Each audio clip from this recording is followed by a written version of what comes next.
Nesta bonita mensagem, em formato de poesia, o Frei Rui contextualiza um pouco as variáveis que circundaram nosso querido São Francisco de Assis.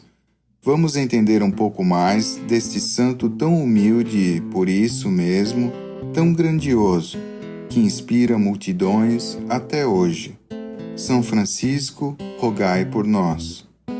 Entendendo Francisco de Assis. Autor, Frei Rui Guido de Piné. Impossível entender Francisco sem seu sonho.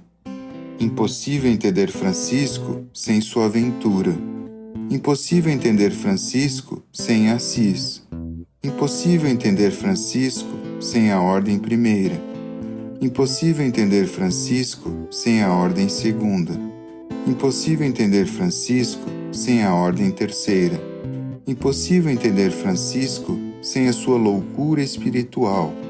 Impossível entender Francisco sem a Irmã Clara.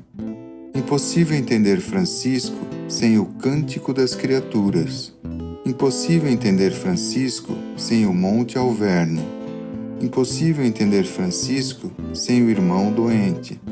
Impossível entender Francisco sem todos os frades. Impossível entender Francisco sem a regra dos frades menores. Impossível entender Francisco sem a família franciscana. Impossível entender Francisco sem a pobreza. Impossível entender Francisco sem o lobo de Gúbio.